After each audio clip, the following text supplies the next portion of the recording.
All right, hello everyone. Hope you had a good weekend as we sort of approach this final week of classes. I'm going to go super fast today. I want to try to get everything done discussion-wise in terms of Chapter 11 so that we can spend, and you all can spend all of Wednesday going over the last group activity. So I want to give you a good chunk of time for it. So my goal for today is going to be to move pretty quickly, try to get through the remaining sort of biases as quickly as possible. We're also going to go over Chapter 15. And then on Wednesday, I'll also have a bunch of handouts for you as well. We'll have a couple study guides for the exam, and also just a list of all the fallacies you'll be expected to know for the exam, and a list of all the biases that you'll be expected to know for the exam. So I'm going to just move right into sort of getting to it today, just because we have a lot to cover. But does anyone have any sort of initial questions or comments about anything? Any sort of business concerns? All right, then let's just get going so we can try to get through everything today, get in good shape for the rest of the week. All right, so let me try. Now, why is Zoom not working? Could make things harder. There we go. Okay, so you should all be seeing. You should all hopefully be seeing quiz 15 now. Working. All right, so I graded this quiz over the weekend. It looks pretty good on the whole. I just wanted to give make sure everyone knows the answers. So for the first one, you're given two examples of a bad statistical syllogism, and I asked you to explain how they're different. What I was looking for here was pretty short. One, oh, chat. Oh, you're not seeing the quiz? Are you? That's weird. Okay, let's try. Thank you for telling me. Let's try again. How about now?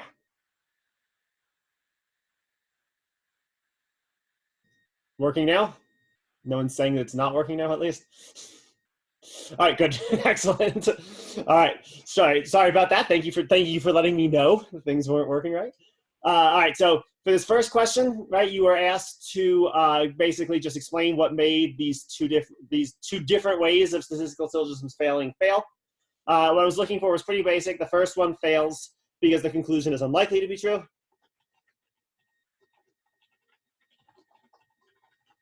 Second one fails because it commits the fallacy of incomplete evidence. So here we don't know anything about me or about this person talking. Other than that, they're the average person. So if they're an average person, they're very unlikely to win money playing poker. So they're wrong for thinking that there'll be some sort of exception. In the second case, however, we do know something about the person being talked about, professional gambler. Right, a professional gambler is far more likely to win money playing poker than the average person. So this statistic, this percentage, is basically just meaningless. It's useless information for us. So these fail in different ways. For the next one, you were asked to just sort of then figure out how likely something is to be true, how likely is the conclusion based on this statistical syllogism. So only 15% of people ever win money playing poker, so I'm probably not going to win either. This is probably very likely. Indeed, we could say exactly how likely, right? The conclusion, based on the evidence available to us, at least, the conclusion is 85% likely to be sure. Some people brought in, like, well, but we don't know, could this person who's saying this, could this be a professional poker player? Well, sure, it's possible, but we don't know that they're a professional poker player. Based on the information we have available to us anyway, there's no reason to think that this person isn't just the average person. And so therefore, if we had to guess how likely this person is, we should think that they're rather unlikely to make money. And so therefore, the conclusion that they're not going to win is quite likely. And lastly, question number 3, you had to state, this was sort of the tricky one, you had to state which of these arguments was stronger, which of them gives you a better reason to believe that the conclusion is true. All right, so the first one, you have 2 criteria for this, right? First is which has the higher percentage. So number 1 has the higher percentage, it's 83%, right, as opposed to 50.5%. And as last I checked, this is the most accurate statistic I was able to find, at least. So, all right, so we know 83% is certainly higher than 55%.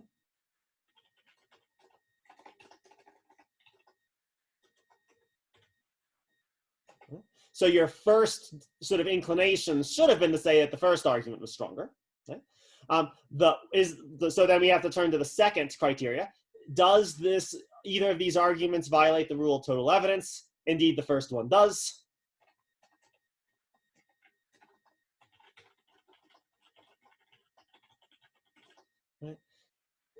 The 83% of college freshmen who graduate, right? We know more about Sarah Minkers other than that she's a college freshman. We know that in addition, she doesn't show up to any of her classes.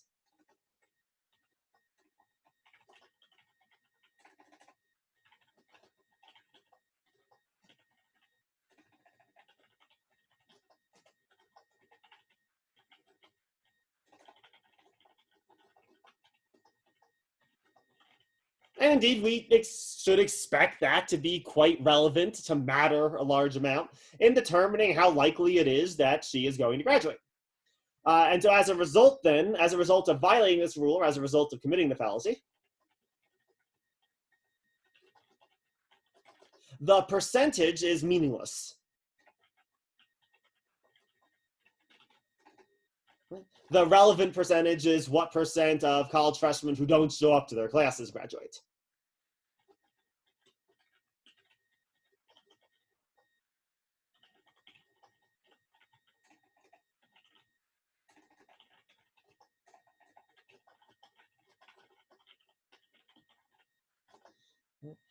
So even though it's a higher percentage, that percentage doesn't mean anything because the fallacy has been committed. It's not relevant to actually Sarah Minkers' case, right? Number two does not.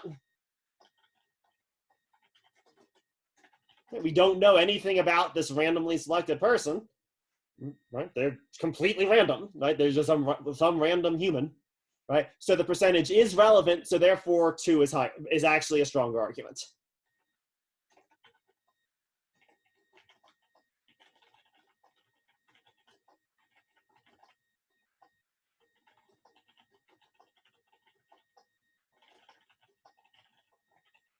There is indeed some slight chance. If you almost think about it this way: if you had to guess, you should guess that the random person is a man. It would be irrational for you to guess that it was a woman because there's a slightly higher chance of it being a man than a woman. Again, not very much. You'll still probably be wrong very nearly half the time, but slightly less than half the time. And so therefore, number two is a stronger argument. Whereas number one, the premise is just don't give us any reason to believe that the conclusion is true or false because this percentage is not relevant. Right. So any question on either or any of those from the quiz?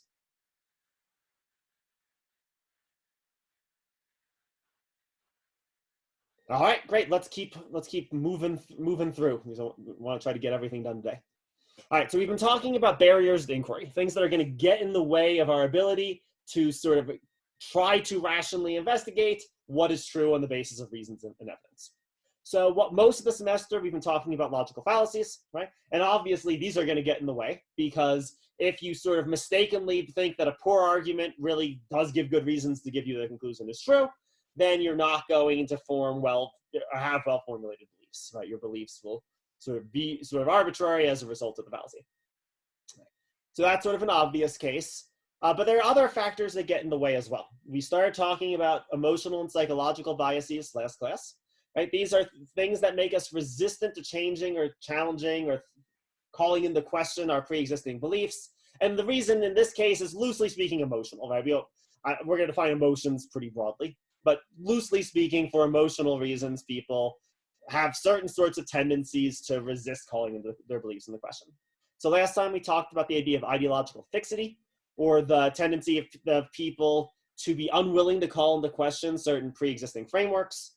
And so here the fundamental problem is that if you're suffering from ideological fixity, you already knew the answer to the question before you even started investigating it. So you're not really engaged in an inquiry. It might seem like you are, but you're not actually engaged in any sort of inquiry because you knew the answer before you even started investigating. We also talked about the my side bias. This is the tendency of people to not really be familiar with the arguments or the evidence in favor of things that sort of disagree with their beliefs. So I'm going to use this example a couple times today, because though it's going to be really abstract, but it was sort of a really sort of interesting case I thought in my own life. There was a member of my family who encountered an argument, and this argument caused her to change her beliefs about abortion. I'm not going to tell you in what direction, doesn't matter, right? But she found this argument so compelling that it caused her to change her views. Okay, well, why was that even needed? Well, because she wasn't aware of that argument before she sort of had heard it, right? Before she had sort of encountered it later, right? She knew the reasons why she held her original belief. She didn't know what the arguments were in favor of the other side. And upon learning the arguments in favor of the other side, she actually decided that some of those arguments were good, right? Her view changed. Her my side bias would have been a tendency to have not just been aware of what the arguments for the other side were. And so if you're suffering from this bias, what this tends to produce in people, they tend to just assume that people who disagree with them are being irrational, as if they couldn't possibly have any good reasons to believe what they believe. Whereas people almost always have some reason for what it is that they're believing.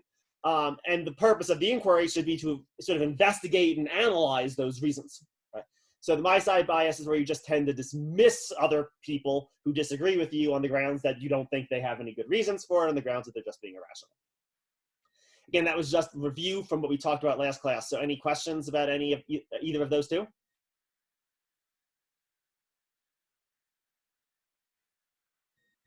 All right, then let's keep moving on. Like I said, I'm going to try to go quickly today. You should have time to go over all of these in your groups, because a lot of them are going to come up in your group, in the group activities.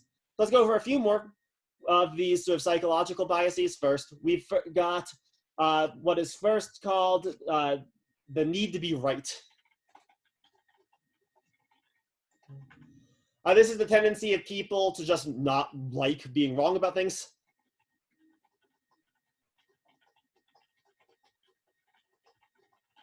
I think we all should have access to this. I know this is certainly present in me. Right? And so as a result of not liking being wrong about stuff, people tend to, and this can be the result of perhaps competitiveness, for example. Other factors could be at play too. As a result of this need to be right, people tend to be resistant to admitting when one of their beliefs are wrong.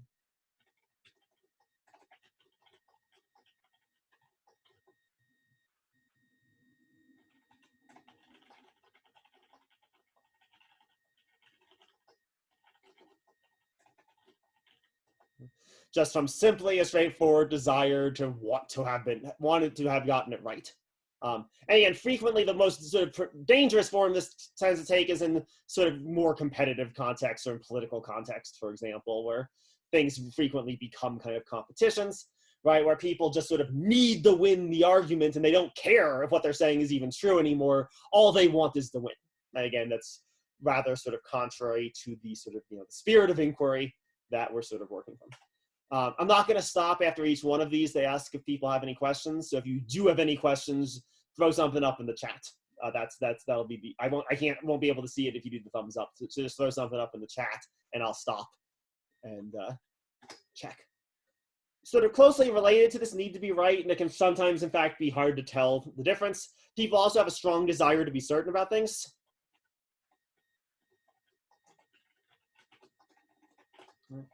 We like to think we have the world more or less figured out.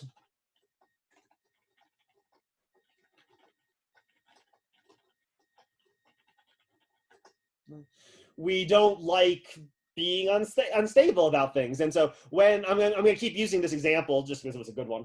When this person from my family, when she encountered this argument about abortion that caused her to change her views, it was actually kind of destabilizing in a certain sense, right? Like she sort of thought she had that abortion thing figured out, and then all of a sudden it wasn't. All of a sudden she had the sort of, she was no longer certain about something she had previously been certain about before.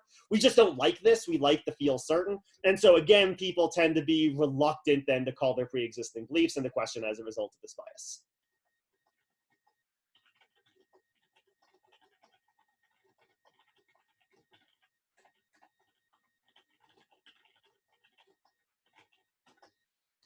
And so someone suffering from this might be, for example, dismissive of perfectly good evidence because the evidence calls into question what it is they already believe.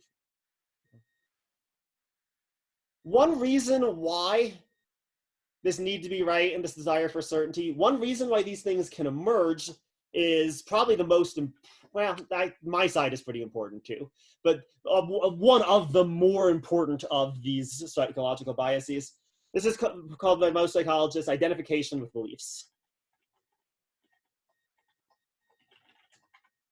Many of our beliefs, and that's why I like this abortion case, many of our beliefs aren't just things we randomly happen to believe. Many of them, particularly about the most important things, are beliefs that are sort of at the very foundation of how we understand ourselves as people.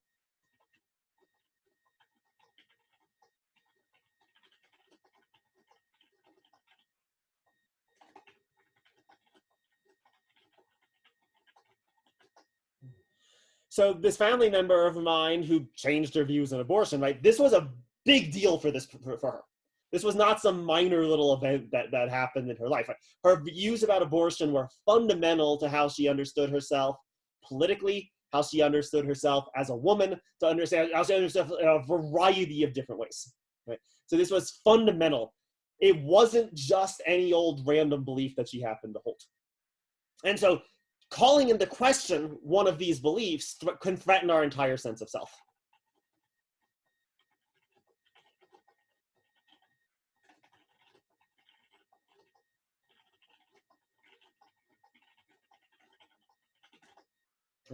Calling into question who it is that we are. And it can affect a large number of things. I mean, it could affect how she voted. It could affect how she related to different religious groups. It could affect how she related to some of her friends who had similar beliefs to her old ones, and now her beliefs are somehow different. That could cause conflicts, right?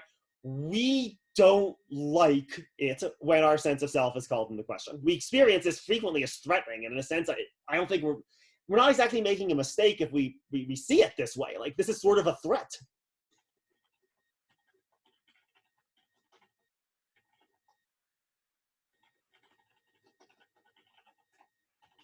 Right? I mean, in a sense, I mean, I actually have a great deal of respect for this family member that I'm talking about, because it would have been much easier for her just to have gone sort of like, blip, right? I'm not, oh, there is an argument, not going to think about that ever again, because I don't want to change my beliefs. I don't want to change who it was that I was. And she was willing, indeed, to sort of follow where the argument led her. So I thought that was quite pronounced, but yet she nevertheless did have to overcome this sort of strong sense of almost loss of a part of who it was she thought she was. This is why it can be really difficult to actually challenge certain kinds of conspiracy theories, or people who sort of believe certain kind of fringe things, right? So, you know, to make fun of the flat earthers for a little bit, right? So the flat earthers are people who think that the earth is flat, and, you know, of all the things that, like, that's the hill you're gonna die on, it's kind of a weird one, but, like, to be honest, like, a lot of people just hold on to those beliefs because it just becomes part of who they are, right? It's part of who they hang out with. They hang out with other flat earthers. They talk about flat earth things with other flat earthers, right? And so to call into question whether or not the flat earth theory is correct, or because all the evidence is that it's just nonsense, but, like, calling that into question is more than just calling a belief into question.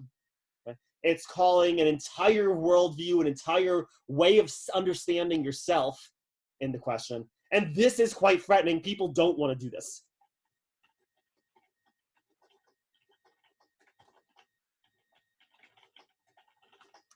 And in general, this is, I don't know how well you all know about the history of philosophy stuff. Usually people call the first real philosopher was a guy named Socrates. And Socrates' thing was basically this. Socrates was from ancient Greece, so it's a city called Athens. And what Socrates basically did was he went around town and just constantly, like, called into question the most important beliefs that the Athenians had about themselves. And as a result of this, they killed him. Literally, the Athenians basically just sentenced him, like, they killed him for this, because they weren't interested. They did not want their sense of self to be challenged in this way. Philosophy, critical thinking, reasoning, all of these things require us to be willing to put ourselves at risk.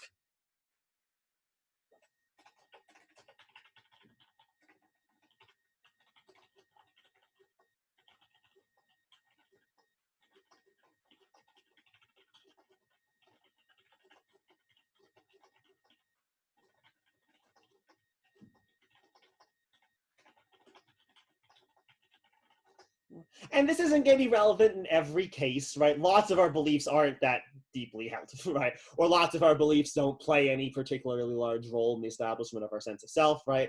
If it turned out that I've never been to Washington, D.C. So if it turned out that Washington, D.C. really isn't the capital of the United States and the capital is Boise, Idaho, another city I haven't been to, I mean, that would like be shocking, I guess, but it wouldn't really challenge my sense of self, right? But lots of beliefs can challenge our sense of self. So this is an important one. This is one that's worth talking about a little bit in detail. So I actually will stop here. Does anyone have any questions, comments, or thoughts about sort of this particular barrier, this particular way that inquiries can go wrong? Especially if what's being talked about is something really important. This is one of the most common ways that things go wrong. And it frequently leads things to then go wrong in a whole bunch of other ways too. Other biases start to come out, other things start to come out as a result of this sort of strong tendency to sort of hold on to certain beliefs as fundamental. So are people good? Do people have any questions here? All right, then we'll keep moving on for a little bit more. We have a few more of these psychological biases to get through. So as a result, perhaps, of any of these pre-existing tendencies, another very common thing that sort of occurs with people is people get defensive. Defensiveness is when you interpret someone critiquing your argument or your beliefs as an attack against yourself.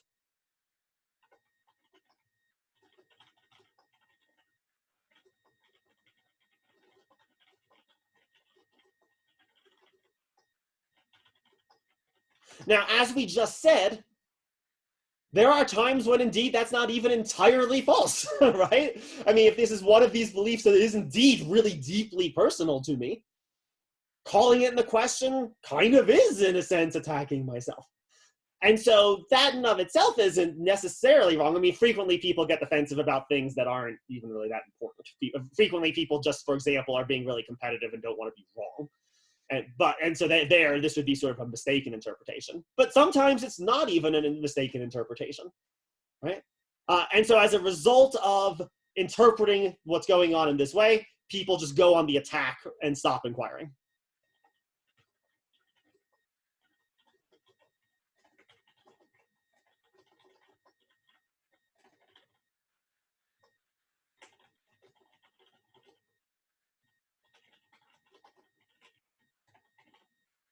And of course, if you're being defensive in this way, yeah, that's the end of the inquiry, right? I mean, that's sort of the end of the discussion. The discussion is ended there. That's where sort of we go from arguing in the philosophical sense to arguing in the more normal sense of people yelling at each other. Right? I mean, just because, yeah, at the point with which everyone's just attacking everyone else, yeah, then we're no longer concerned with truth in any meaningful sense. We basically just have Twitter, right? Where it's just whoever can scream the loudest is the winner. And then the last of these psychological biases, and the text box finally ended, so let's start a new one. The last of these psychological biases is we have a tendency to rush to respond.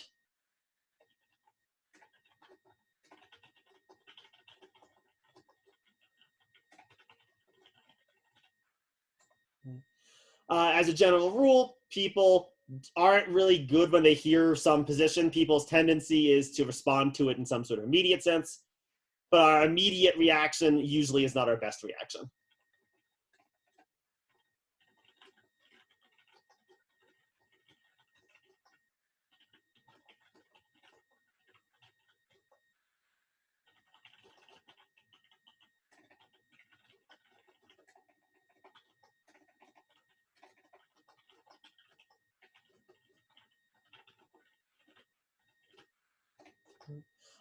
And indeed, what's likely to happen if you just rush to respond? What's the likely consequence of that? Well, the likely consequence is you're going to commit one of these or one of the other biases.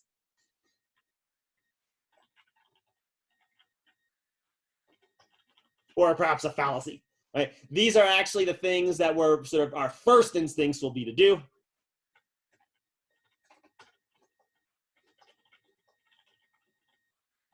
Whereas if we had been more careful, we maybe would give in a more careful or reasoned response.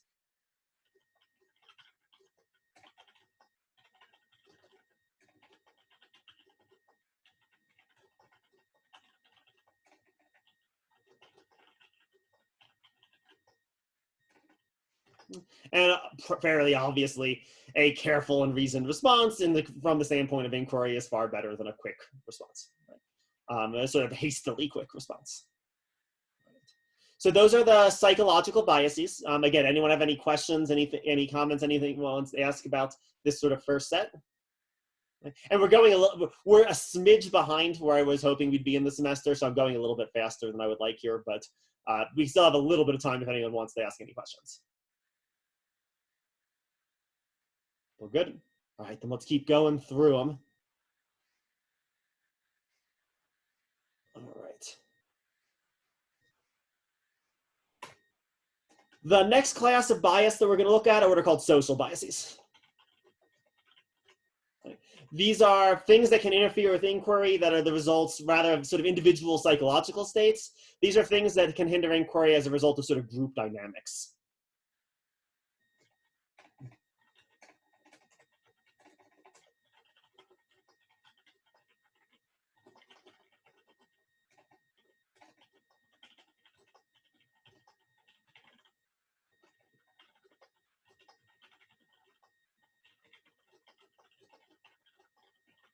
Whereas the other cases, the psychological biases, and what we're going to talk about last, the cognitive biases, these are sort of individual, in some sense, tendencies. Social biases are all going to be tendencies of how sort of group dynamics work and function. They're sort of going to be corollaries in a lot of cases of things that can go wrong on the individual level. Similar kinds of things can go wrong on the group level. So the first of these that we're going to talk about is what sociologists tend to call groupthink. Right. So groups of people tend to be relatively uniform in their beliefs.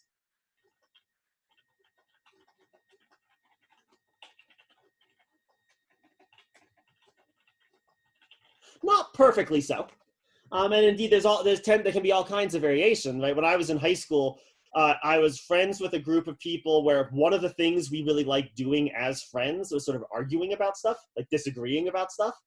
And so then it was really valuable to us that, some people tended to be more conservative, some people tended to be more liberal. It gave an opportunity for disagreement. But what we still nevertheless sort of underlying that shared was the love of discussing stuff, the love of debating stuff. And most of the other things, besides these certain sort of political questions that we sometimes enjoyed discussing, our beliefs outside of those were, again, relatively uniform. Probably the people you follow on Twitter are mostly people who agree with most of what you believe. Probably, that's actually why like Facebook can be sort of annoying, because on Facebook you actually have to just be friends with your family, and your family members actually aren't necessarily a group in the sense. Maybe there might be members of your family with wildly divergent beliefs. You can just sort of flood your inbox with stuff. But the groups of people that we at least voluntarily associate anyway, they tend to be relatively uniform in belief. There also tends to be pressure toward conformity.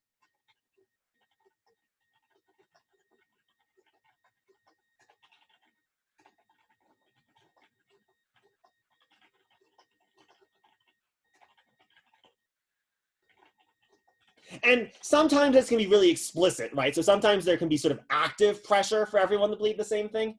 But even if that's not the case, even if there is no sort of active pressure, even if it's not coming from outside, so to speak, people just in general have a tendency to sort of want to go along with what it is that other people are saying around them, particularly people they're close with, people that they're friendly with. And so the result of this is that even if the group itself isn't sort of actively pressuring people to conform to what the group says, people nevertheless feel a kind of pressure to conform.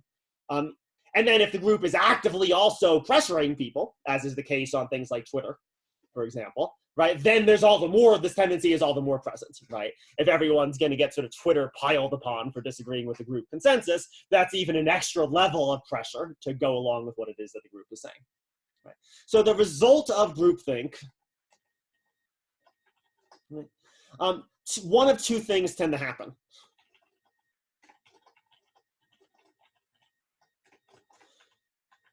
So first tendency within group things is that you get more uniformity of belief within group members than is warranted by the evidence.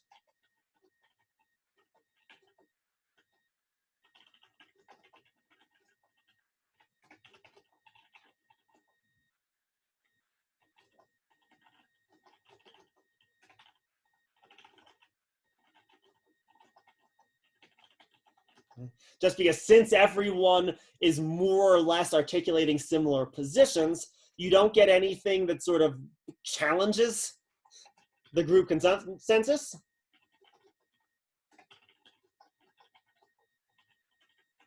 And so the standards for evidence just go down, right? Because sort of what inspires us to be on our best sort of logical behavior, in a sense, is indeed other people challenging us. That's what sort of triggers us to be better critical thinkers in a lot of ways. And so if nothing challenges the group consensus, sort of the standards of proof for a claim go down.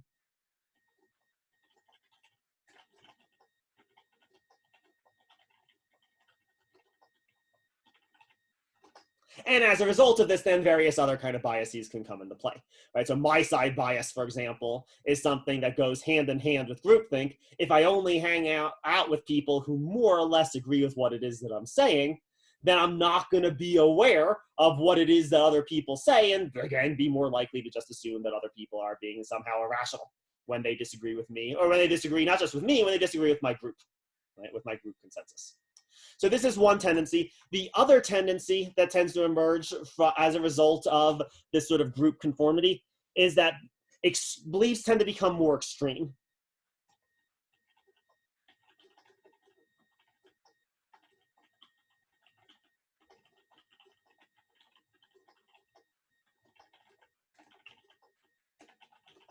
And it's more, almost even more than extreme. This certainly happens. Almost more importantly, they tend to just become less nuanced.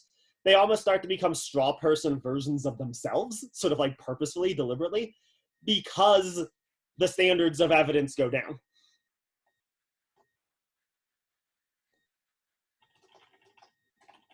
And in part, this is true just because this is the best way of winning approval within your group.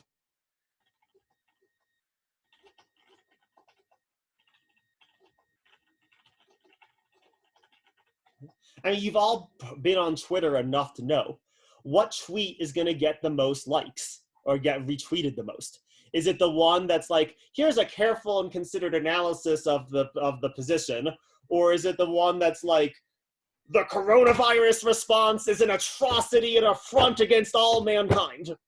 Right? I mean, we all just know, right? The louder voice is the one that either people clap the louder at, or the one that people boo the louder at, and then therefore gets more retweets too. So it wins the information economy, right? Extreme views are the ones that tend to win in these sort of group dynamics.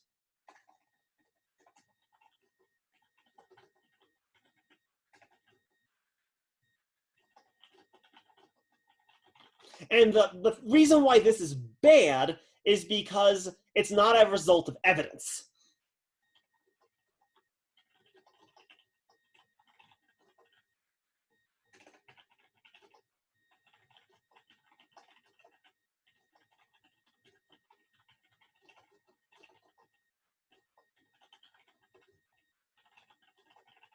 Right?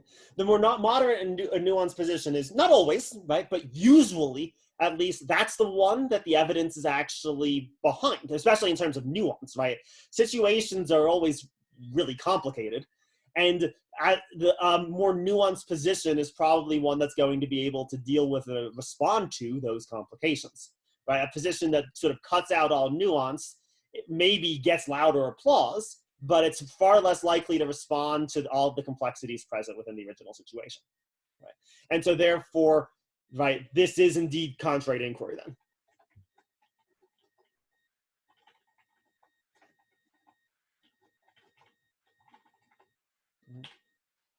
And online stuff just makes this worse because it's actually a lot easier for us now to find these kinds of groups that more conformly agree with us than it is in person.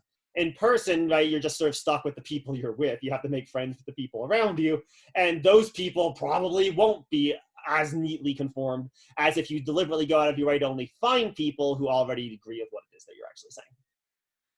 All right. So this is one social bias. And a related one that's sort of similar, is what gets called inside the box thinking.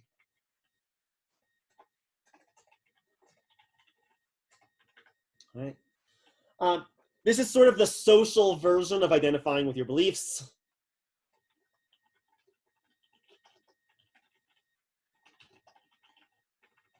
Many of our beliefs aren't just factors of my individual sense of who it is that I am, but they're part of our sort of collective identity.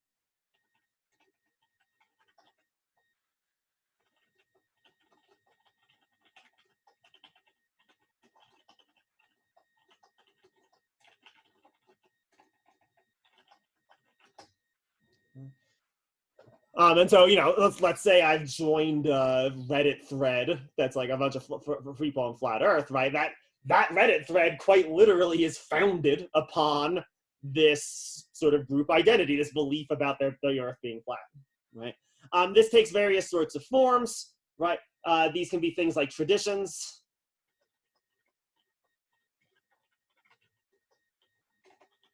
customs, or indeed just beliefs, right? And these, again, are things that people are so fundamental to the group that the group is very reluctant to call them into question.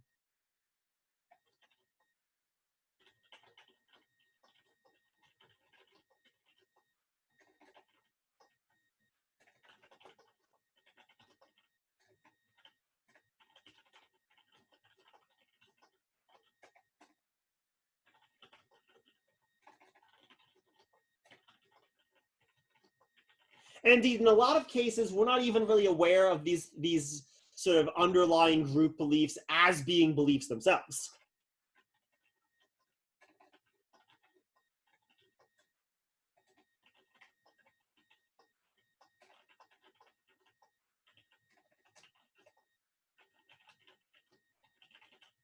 We sort of treat these things as if they're self-evident in some sense.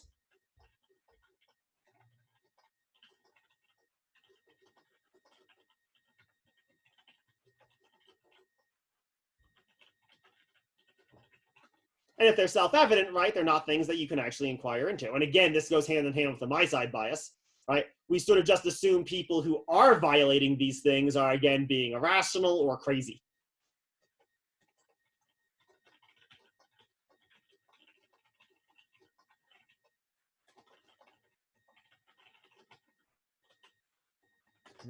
The sort of joke example I always use of this, and this is supposed to be sort of a low impact one, but there's much higher impact ones, right? The easiest way to start a fight with someone from Texas is to say that chili has beans in it. People from Texas are insistent that not only is that not true, that it is blasphemous to suggest that beans could possibly go into chili, right? And indeed, and again, you know, frequently you've all probably seen versions of it, and that sort of disagreement can, in a sense, be all in good fun. Like people are sort of good-naturedly fighting, but sometimes those fights can stop being good-natured. For example, let's change it from beans and chili to I'm a vegetarian now. I don't eat meat.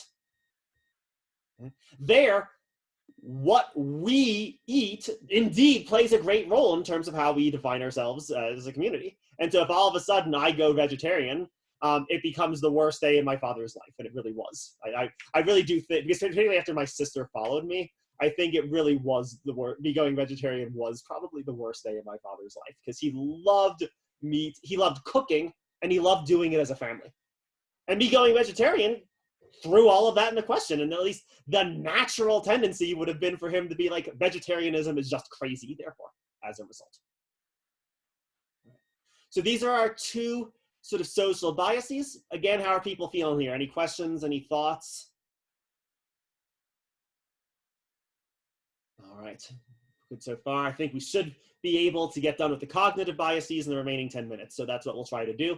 And then, yeah, you'll have all of Wednesday, so you can go over, I'll give you a lot of group exercises to identify these. So you'll be able to go through more details about this, both with your groups, and you can also call me into your groups too, if there are some of these that you're less certain on, because I know I'm going pretty quick today.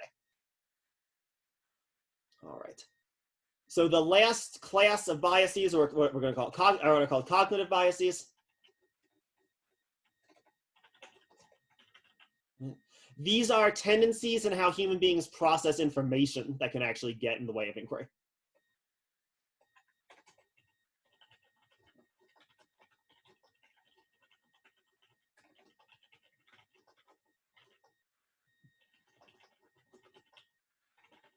And again, none of these tendencies are per se bad. A lot of them we do for really good reasons, but sometimes the specific application of this tendency can indeed hinder inquiry or get in the way of it. So here's an example, what's called the representative bias. This is closely related to the anecdotal evidence fallacy.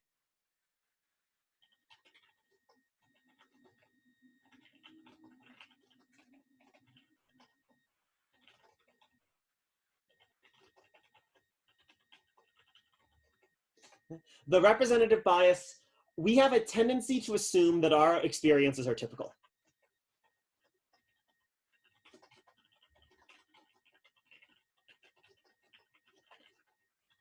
And indeed, this is a good thing. This is a perfectly sensible assumption, right? We assume that, hey, I touched that stove and it really hurt, so therefore it will hurt this child if they touch the stove when it's really hot. That's a sensible belief, indeed, right? That's a reasonable belief. What causes this tendency to go wrong is that sometimes this causes us to dismiss people's experience that are different from our own.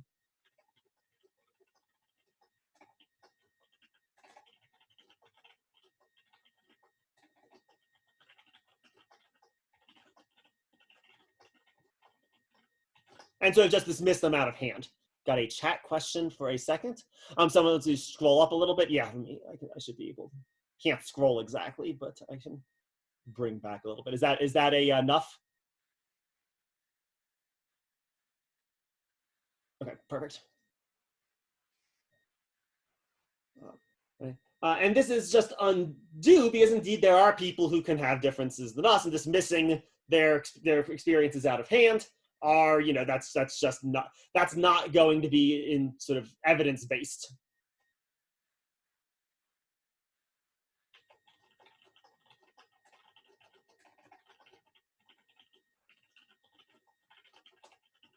Right? One arena where I really frequently see something like this is like, well, I've never seen racism, so racism doesn't exist. Or I've never seen sexism, and sexism doesn't exist. Right? These are sort of obvious cases of the sort of representative bias. Like, it's in a sense good that you haven't seen these things. That's actually a good thing. But it doesn't mean that those who have seen these things are wrong. It just meant that your experience is sort of one experience amongst others. So this tendency is not always bad. I mean, it's sort of better in a sense that we tend to think that our experiences are more or less typical than thinking that somehow our experiences are exceptional in some sense. That would be probably a worse mistake in general. But in specific cases, at least, we have to make sure that this tendency isn't causing us to dismiss perfectly good evidence presented by other people.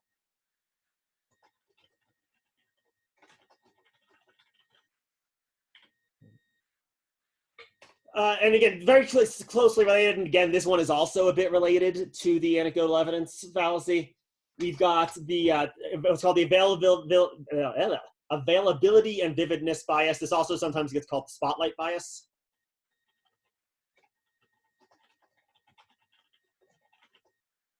Right, I do have to scroll this one up, unfortunately, but I'll try to leave most of it in there. So, all right. We tend to give more credence to things that sort of are in big or important experiences in our lives.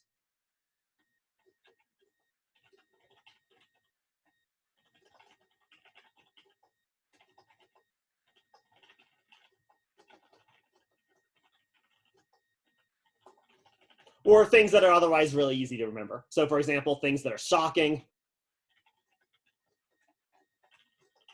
things that are scary, things that invoke some very strong reaction within us.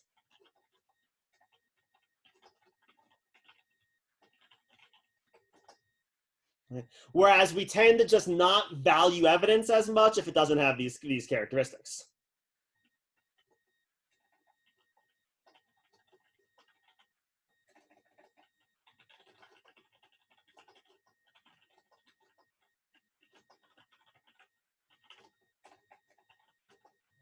So if I see a homeless person dying on the street of starvation and cold, that's going to be a vividly present memory. I'm going to be able to recall that quite readily. It's going to make a big impact on me. It was shocking. It was scary, right? That's an experience that I'm going to be able to call upon very easily. You know what experience probably doesn't play as much of a role? If I read a statistic about 100,000 people who the exact same thing happened to. Okay? That statistic of 100,000 people, it's not going to produce as strong a reaction to me. I didn't see it myself. It's not as immediate. It's not as vivid. It's not going to be as present to me. So I'm going to actually care more about my one individual experience than the statistic, whereas indeed the statistic is actually far more weighty evidence, right? My individual experience is just the individual experience of what that statistic is describing, right? And so therefore, as a result of this bias, we tend to misweigh evidence.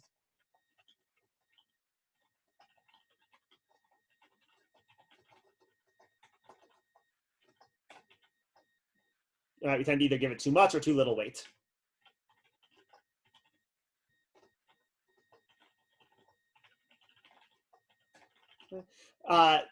And this is for largely irrelevant reasons, because just how vivid an experience was to me is kind of irrelevant. It doesn't really play a good role in, play any real role in determining how good the evidence is.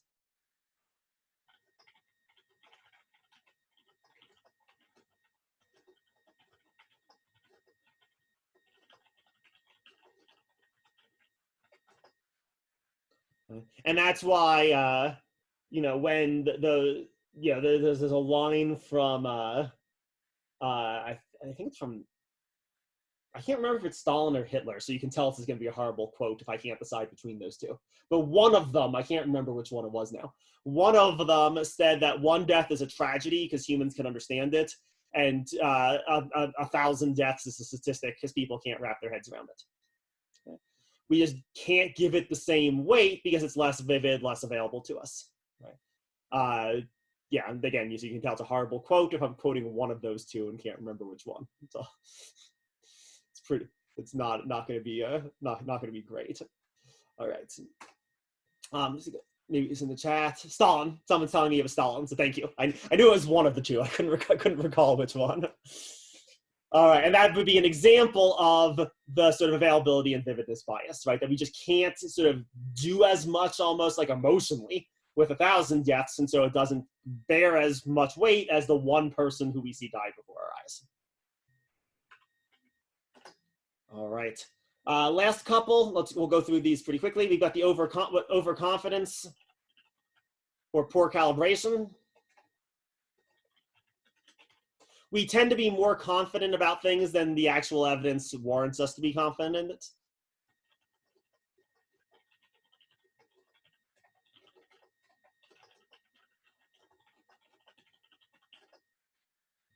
I'm more confident than is warranted by the evidence, right? So the evidence might suggest that there's a good chance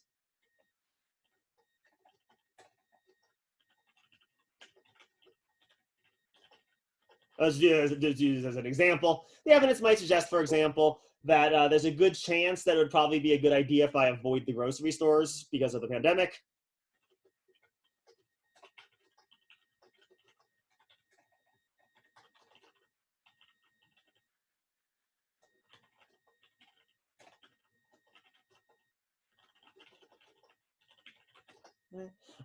But what we tend to interpret that as is if I go to the grocery store, then I will die.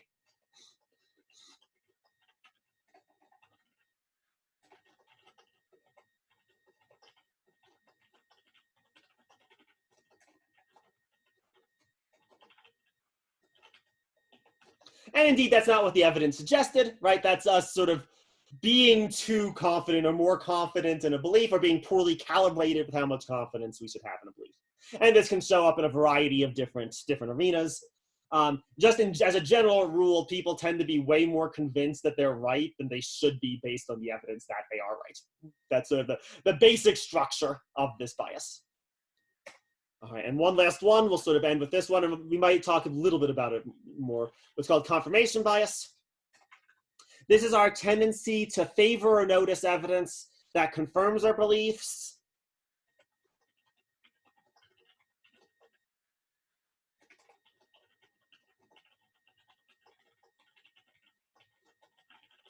But to either not notice or to dismiss or to ignore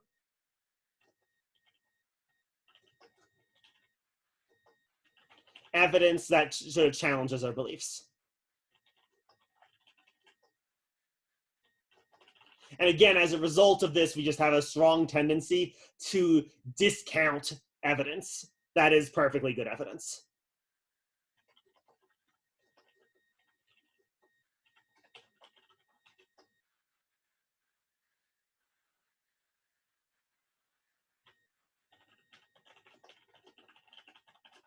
And again, what makes this even worse, right, is that then this can interact with many of the other biases. This can interact, for example, with, again, the my side bias, is then I'm not even aware of what the evidence would be for things that disagree with my beliefs.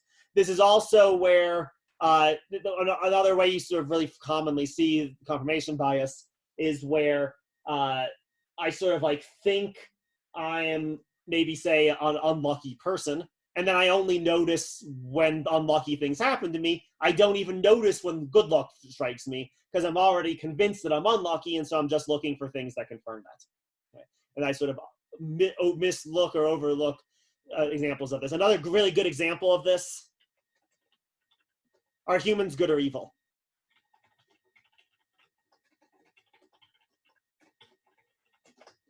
Right? This is a hard question to answer because if you think humans are innately good, you'll find plenty of evidence. And if you think humans are evil, you'll also find plenty of evidence of that. Right? And if you, again, because of the confirmation bias, right, you're only going to notice the times that people are evil, confirming, making you believe that all the more strongly. And again, if you think people are good, you're only going to notice those incidences. And again, that can go hand in hand actually with some of these others too, right? And then as a result of your confirmation bias, you'll then tend to be overconfident. Right? You'll hold the belief more strongly than the evidence actually supports. All right, we ran a little bit over, so I'm sorry about that. We'll end it here for today. We'll plan on doing pretty much just straight group work. I'll maybe do a little introduction beforehand on Wednesday, but pretty much a straight group work, and then that'll be the last group activity that we do. There also will be a, when would you rather do it? There's going to be one last quiz and a homework assignment. Would you rather do it for Wednesday, or would you rather do it on Friday? Does anyone have a preference? I don't have a strong preference between the two. Let's say for Friday then. Yeah, a couple people are saying that in the chat, so you people can take advantage of the group work first. So I think I agree. So we'll have one last quiz and also sort of a homework set for Friday that we'll go over possibly as part of the exam review too. All right, thank you all very much. I'm going to stick around here for office hours if anyone wants to remain to talk about anything. Otherwise, I will see you on Wednesday. Have a great day.